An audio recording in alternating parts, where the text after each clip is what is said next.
आज हम भारत का भौतिक स्वरूप देखेंगे। देखिए, भारत के धरातल में अत्यधिक विविधता पाई जाती है। ये भारत का भौतिक मानचित्र है।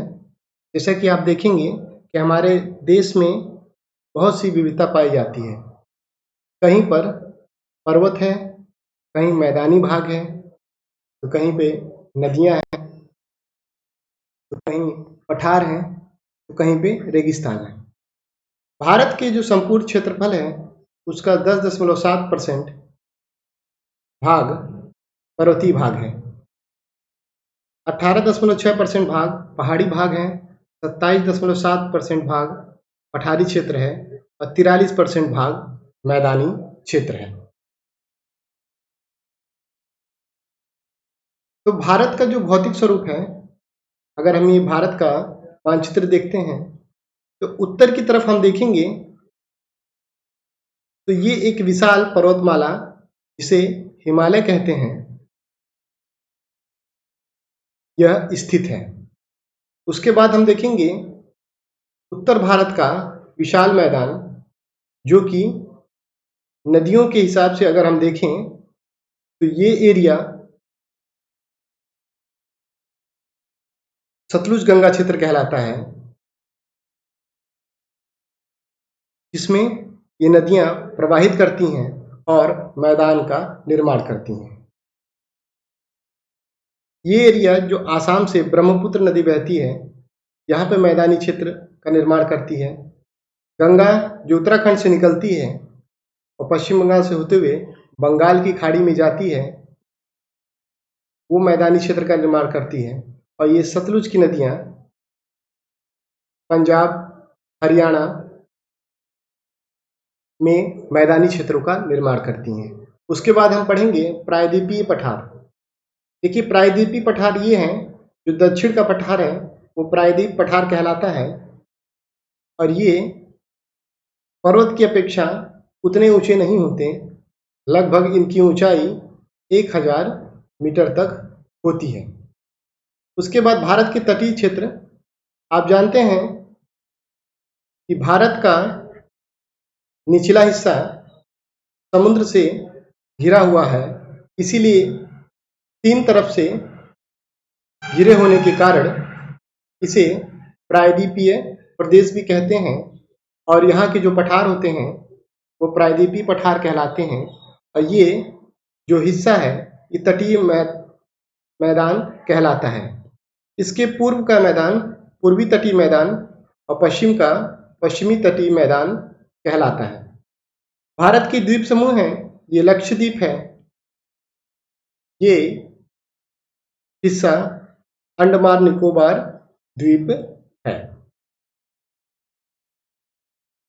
तो ये जो विभाजन है, पहला उत्तर का पर्वतीय क्षेत्र, दूसरा उत्तर का विशाल मैदान, तीसरा प्रायद्वीपीय पठार, चौथा तटीय मैदान और पांचवा भारतीय द्वीप, इसको हम हर एक लेक्चर में पढ़ेंगे। आज हम पढ़ने जा रहे हैं उत्तर का पर्वतीय क्षेत्र। देखिए, भारत में कई पर्वत श्रेणियां हैं और सबकी विशेषताएं अलग हैं। ठीक है, ये जो हिमालय पर्वत है ये एक नवीन पर्वत कहलाता है, क्योंकि इसका निर्माण जो विश्व के अलग अलग पर्वत हैं उसमें से सबसे बाद में हुआ है। एग्जाम में ये भी क्वेश्चन आता है कि हिमालय कैसा पर्वत है। तो हिमालय एक नवीन पर्वत है और इसे मोड़दार पर्वत भी कहते हैं। तो इसका विभाजन मुख्यतः 4 श्रेणी के रूप में किया जाता है।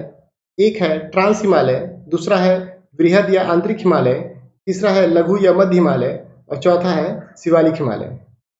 तो हम देखेंगे कि यदि हम इनको 4 भागों में बांटें, जो कि इस प्रकार है, अगर हम ये 4 पर्वत श्रेणियों में बांटते हैं, तो जो पहली श्रेणी है इसे हम कहेंगे ट्रांस हिमालय या पार हिमालय। इसलिए कहते हैं कि ये जो हिमालय के बाकी 3 हिस्से हैं ये एक सीध में एक ऊंचाई में है और ये ट्रांस हिमालय इसके पीछे का हिमालय है, जो कि जम्मू कश्मीर और लद्दाख क्षेत्र का हिस्सा है। ये पीछे की ओर पड़ता है, इसीलिए हम इसे ट्रांस हिमालय कहते हैं। तो ट्रांस हिमालय जो है ये यूरेशिया प्लेट का हिस्सा है और इसका अधिकतम भाग तिब्बत में है, इसीलिए इसे तिब्बती हिमालय या टेथिस हिमालय भी कहते हैं। ये हिमालय का सबसे प्राचीन भाग है। यहाँ पर वनस्पतियों का अभाव होता है क्योंकि यहाँ हमेशा बर्फ वर्ष भर भारी बर्फ पड़ा रहता है। ठीक है, अब देखते हैं कि ट्रांस हिमालय में 4 श्रेणियां मुख्यतः हैं। पहली है काराकोरम श्रेणी, दूसरी है लद्दाख श्रेणी, तीसरी है कैलाश श्रेणी और चौथा है जास्कर श्रेणी। किसी किसी किताबों में 5वीं श्रेणी जो है पीर पंजाल दी गई है, लेकिन कुछ भूगोलवेत्ता इसे गलत मानते हैं क्योंकि पीर पंजाल श्रेणी जो है वो ट्रांस हिमालय के साथ साथ वृहद हिमालय की सीमा को भी साझा करता है और इसका कुछ हिस्सा ट्रांस हिमालय में और कुछ हिस्सा वृहद हिमालय में पड़ता है। तो हम मुख्यतः 4 श्रेणियों को पढ़ेंगे, जिसमें से पहली श्रेणी जो है वो काराकोरम श्रेणी है। ये एक विशाल पर्वत श्रृंखला है जिसका विस्तार जो है पाकिस्तान, भारत और चीन तक है। आप देखेंगे जैसे ये अगर हम एक रफली नक्शा बनाते हैं तो ये ट्रांस हिमालय के जो भाग है ये पाकिस्तान में भी जाता है, भारत में भी है और कुछ हिस्सा इसका चीन में है। तो इन श्रृंखलाओं को भी हम अगर 4 भागों में बांटें तो काराकोरम, लद्दाख, जास्कर और कैलाश श्रेणियां मुख्यतः हैं। तो इसमें हम पढ़ते हैं काराकोरम श्रेणी। काराकोरम श्रेणी जो है उसमें कुछ मुख्य चोटियां हैं, जैसे कि इसमें काराकोरम श्रेणी में आप देख रहे हैं इस फिगर में कि कई तरह की चोटियां हैं। अगर हम इन श्रेणियों को देखते हैं क्रम में तो इनको K1, K2, K3, K4 करके ये कई श्रेणियां हैं, जिसमें मुख्य श्रेणी जो है K2 है, जिसे गाडविन ऑस्टिन कहते हैं, जिसकी ऊंचाई 8611 मीटर है। ये श्रेणी भारत की सबसे उच्चतम चोटी है और उसके बाद K4 ग्रेसर बूम। ये दो बहुत इंपॉर्टेंट है, इसीलिए सिर्फ मैं इन दोनों के बारे में बता रहा हूं। K2 देखिए भारत की है, लेकिन इस समय ये पाकिस्तान ऑक्यूपाइड कश्मीर में पड़ती है, इसीलिए कभी कभी एग्जाम में पूछ लेता है कि भारत में इस समय कौन सी चोटी है, तो ये भारत में नहीं लेकिन ये भारत की है। ठीक है, काराकोरम श्रेणियों में कुछ ग्लेशियर पाए जाते हैं, जिसे सियाचिन ग्लेशियर, याफो ग्लेशियर, बाल्टेरो ग्लेशियर और हिस्पर ग्लेशियर। ग्लेशियर को हिंदी में हिमनद कहते हैं। इसका मतलब होता है कि ऊंचे ऊंचे पहाड़ों पर आप देखेंगे कि बर्फ की मोटी मोटी लेयर पड़ जाती है। ये आज नहीं, ये कई लाख वर्षों की धीरे धीरे बर्फ की पड़ने की वजह से इस पे काफी मोटी मोटी बर्फ की परतें जम गई हैं, जिसे हम ग्लेशियर कहते हैं। इसमें बाल्टेरो ग्लेशियर का जो चित्र है ये मैं दिखा रहा हूं कि देखिए आप किस तरह से इस पे बर्फ की मोटी मोटी चादरें जमी हुई हैं। तो आप याद करेंगे K2 और K4 इस श्रेणी के लिए ये सबसे इंपॉर्टेंट है। आगे बढ़ते हैं लद्दाख श्रेणी। लद्दाख श्रेणी उत्तरी छोर पर पाक अधिकृत कश्मीर, गिलगिट बल्टिस्तान क्षेत्र तक फैला हुआ है।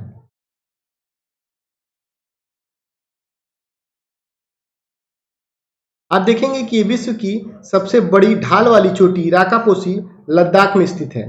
देखिए ये चोटी कैसी है कि इसकी ऊंचाई तो बाकी पर्वतों के समान है, लेकिन जो इसकी ढाल है वो तुरंत घट जाती है अचानक से। तो इसका मतलब है इसकी जो ढाल है वो सबसे ऊंची ढाल है। यदि कोई व्यक्ति इस पे अगर है चढ़ गया है, अगर वो गिरता है तो सीधे वो ग्रेविटी की वजह से वो तुरंत नीचे गिर सकता है।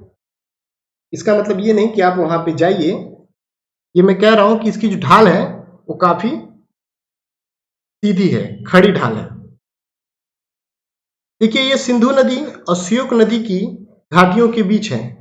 देखिए घाटियां क्या होती हैं कि जब बड़े बड़े जो पर्वत होते हैं उनके बीच का जो काफी हिस्सा एक मैदानी क्षेत्र हो जाता है, उसके बाद में अगर कोई पर्वत शुरू होते हैं और जहाँ पे लोग यहाँ बसने लगते हैं उन्हें घाटी कहा जाता है।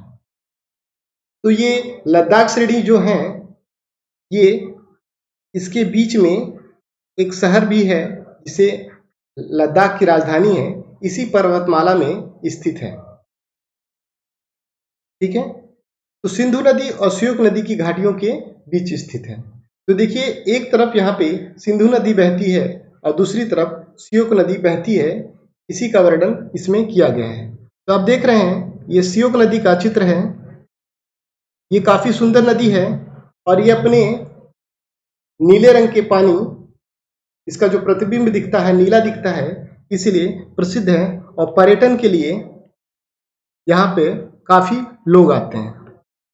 आगे बढ़ते हैं कैलाश श्रेणी। कैलाश श्रेणी जो है वह तिब्बत में स्थित एक पर्वत श्रृंखला है। यहाँ इसके पश्चिम तथा दक्षिण में मानसरोवर और राक्षस ताल झील है। तो जैसा कि आप देख रहे हैं ये एक फोटो है जिससे पता चलता है कि ये मानसरोवर झील है और राक्षस ताल झील है। इन्हीं से भारत में कुछ नदियां आती हैं जो हैं ब्रह्मपुत्र, सिंधु और सतलज। यहाँ पे तीर्थ है जिसे अष्टापद, गढ़ पर्वत और रजतगिरी भी कहते हैं। इस पर्वत का मूल नाम गंग रिपोचे है। आप देख रहे हैं कि चित्र में कैलाश पर्वत को बताया गया है। ठीक है, अब हम आगे बढ़ते हैं जास्कर श्रेणियों में।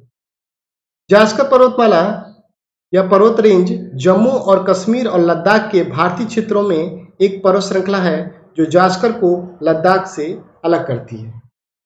देखिए जास्कर और लद्दाख को अलग करने के लिए लद्दाख और जास्कर दो जगहों को अलग करने के लिए इसके बीच में ये कुछ जास्कर श्रेणियां हैं। इस श्रेणी का जो सबसे उच्चतम पर्वत है वो कामेत पर्वत है। देखिए जैसा कि इस फोटो में दिखाया गया है, ये कामेत पर्वत है। ठीक है,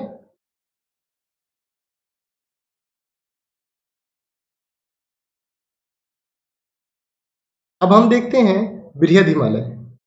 इसे महान हिमालय, सर्वोच्च हिमालय, हिमाद्री या मुख्य हिमालय कहा जाता है। ये हिमालय जो है, मान लीजिए हम ये चार पढ़ रहे हैं। पहला हो गया ट्रांस हिमालय, दूसरा है बृहद हिमालय। यह हिमालय, यहाँ पे हिमालय की सबसे ऊंची चोटियां पाई जाती हैं हिमालय के इस क्षेत्र में। यह पश्चिम से पूर्व की ओर फैला हुआ है। यह धनुषा आकार में पर्वत है। आप देख रहे हैं कि यहाँ पे नंगा पर्वत से लेके यह नामचा बरवा तक फैला हुआ है। ठीक है, इसकी जो औसत ऊंचाई है 6000 मीटर है और कई चोटियां इसमें 8000 मीटर से ऊपर तक भी हैं। अब कंचनजंगा, इसकी ऊंचाई 8598 मीटर है। माउंट एवरेस्ट, इसकी ऊंचाई 8848 मीटर है। माउंट एवरेस्ट है जिसे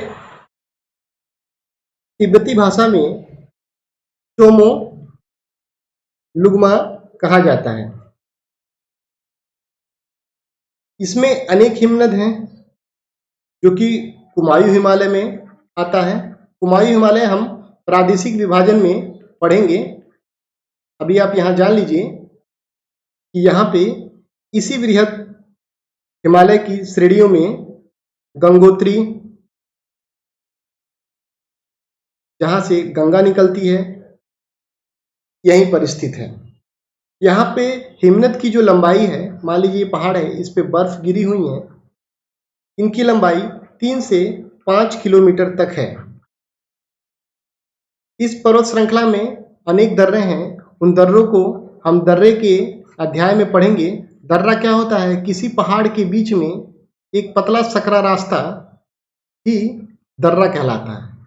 ठीक है, देखिए रास्ता अगर छोटा है तो ये दर्रा कहलाएगा, और रास्ते अगर काफी बड़े हैं, यही जो होती हैं वो घाटी कहलाती हैं। ये दर्रे और घाटी में अंतर है। आगे पढ़ते हैं कि देखिए यहाँ पे सबसे पहले नंगा पर्वत आएगा, और इसकी लंबाई नंगा पर्वत से लेके नामचा पर्वत तक है। तो ये देखिए ये हिस्सा जो है ये भारत में है, ये नेपाल में है, फिर ये हिस्सा भारत में आ जाता है। तो देखिए नंगा पर्वत है, उसके बाद यहाँ पे एक चोटी है, इसे कहते हैं बंदर पुछ। उसके बाद इन्हीं चोटियों के बीच में कुछ छोटी छोटी चोटियां हैं, जो कि यमुनोत्री, गंगोत्री, त्रिशूल, बद्रीनाथ और केदारनाथ हैं। इसके बाद कामेत पर्वत, नंदा पर्वत, और नेपाल में धौलागिरी, अन्नपूर्णा, मनसालू, गौरीशंकर, छुयू, एवरेस्ट, मकालू, कंचनजंगा और नामचा बरवा है। यदि भारत में स्थित कोई ऊंची चोटी अगर कही जाए तो वो कंचनजंगा है। ठीक है, और ये देखिए भारत में स्थित है, और भारत की अगर पूछा जाए तो वो कौन सी है? K2। लेकिन इस समय कहाँ है ये? K2 पीओके में। तो भारत में अगर स्थित कहा जाए तो ये कंचनजंगा है। ठीक है, आगे हम पढ़ते हैं। देखिए ये फोटो देखिए, ये जो है ये नंगा पर्वत का फोटो हम दिखाए हैं। तो ये श्रृंखला नंगा पर्वत से कहाँ तक है? नामचा बरवा तक। इस तरह हम देखते हैं कि यहाँ पे कुछ तीर्थ स्थल भी हैं। ये हो गया बद्रीनाथ, ये है केदारनाथ। आप देखेंगे ये माउंट एवरेस्ट है, जो दुनिया का सबसे लंबा 8,848 मीटर ऊंचा पर्वत शिखर है। और आप देख रहे हैं ये हमारे भारत की सबसे ऊंची चोटी कंचनजंगा है। ठीक है, आगे बढ़ते हैं। अब तक हमने इन 4 पर्वत श्रृंखलाओं में ट्रांस हिमालय, बृहद हिमालय पढ़ लिया है। उसके बाद हम पढ़ते हैं क्या? मध्य हिमालय।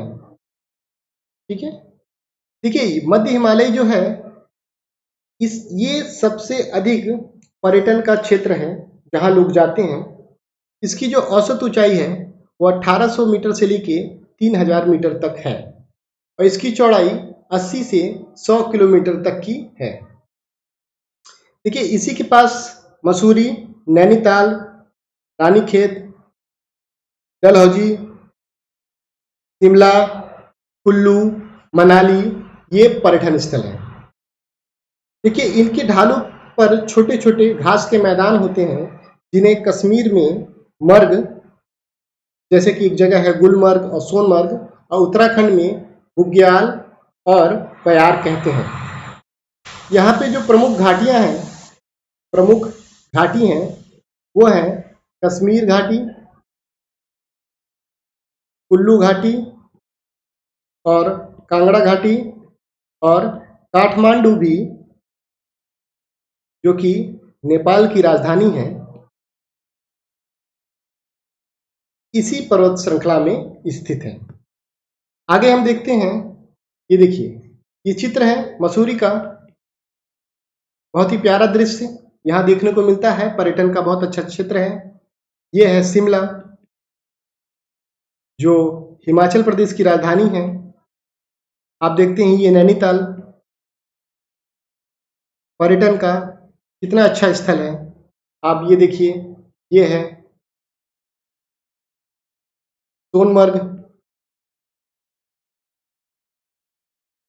गुलमर्ग। ये देखिए, ये पहाड़ आप देख रहे हैं, इन पहाड़ों के बीच बीच में ये काफी निचले हिस्से में घास के मैदान पाए जाते हैं। आप देख रहे हैं ये घास के मैदान, इसे ही मर्ग कहा जाता है। कश्मीर में मर्ग, और ये जो घास के मैदान आप देख रहे हैं उत्तराखंड में अगर पाए जाते हैं तो इसे बुग्याल या पयार कहते हैं। ठीक है, तो अब देखिए पर्यटन की स्थिति से ये बहुत इंपॉर्टेंट है।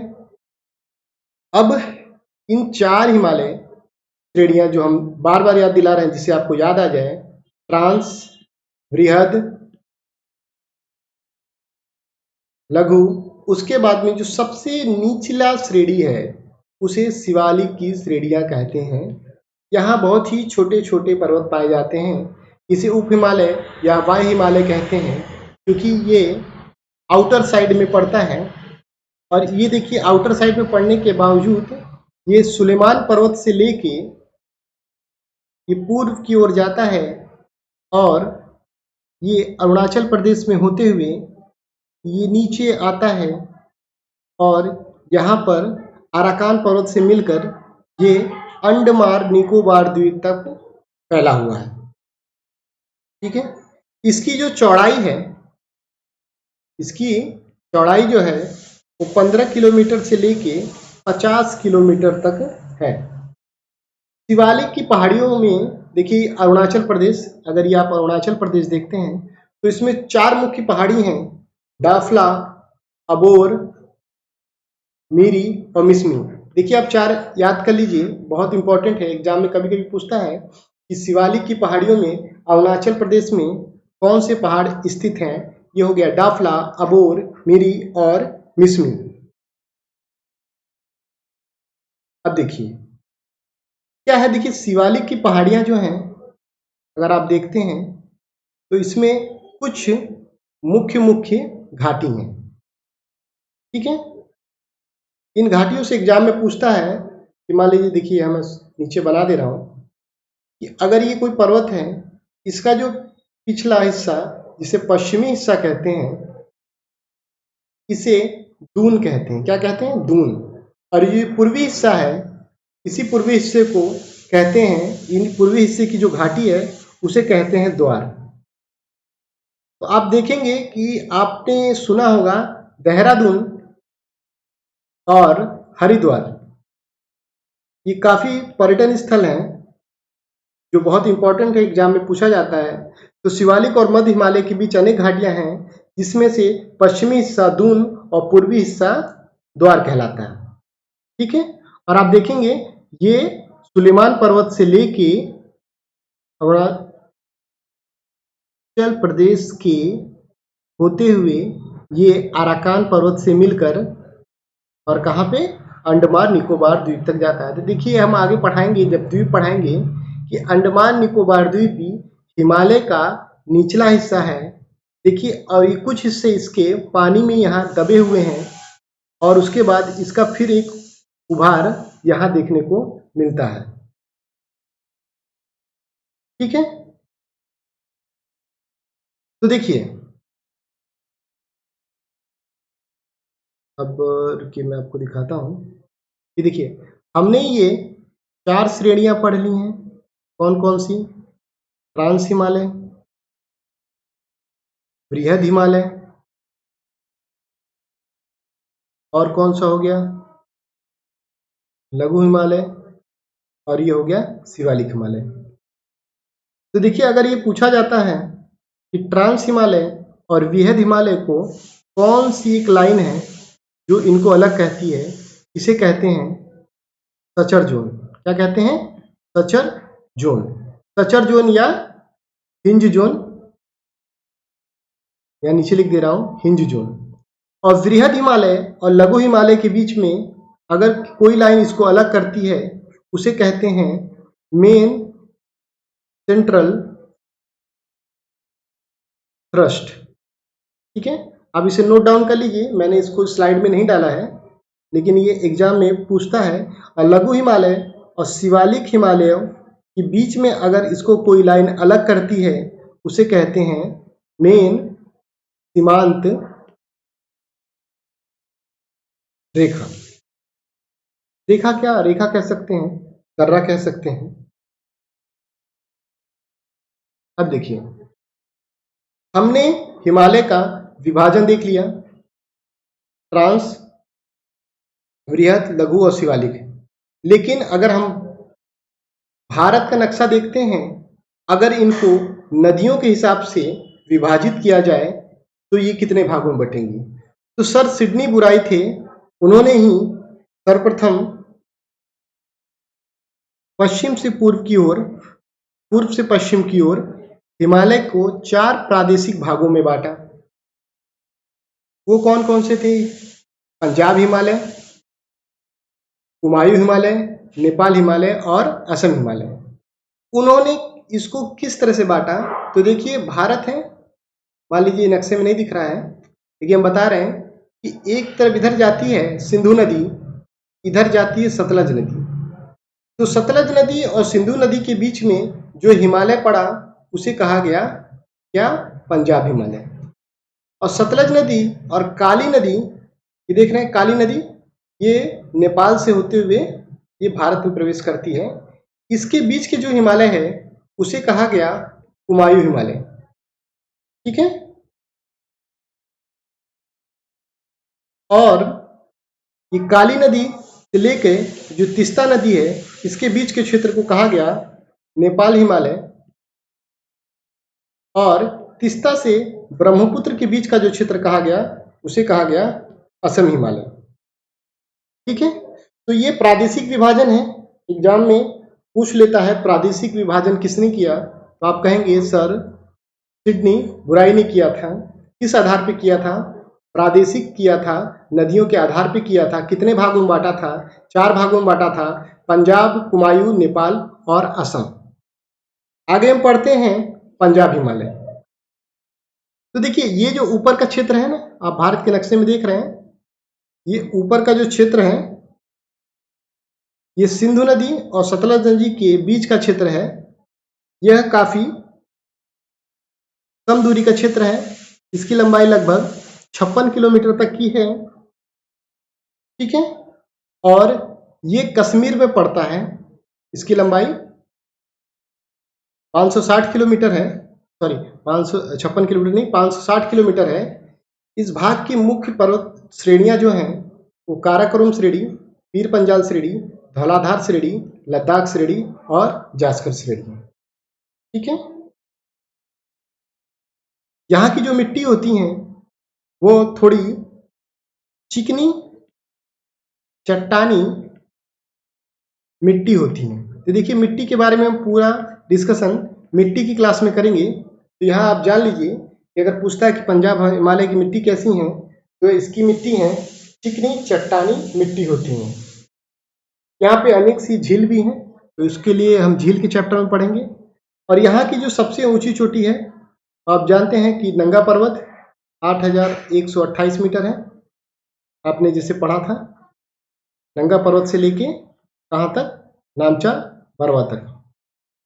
ठीक है।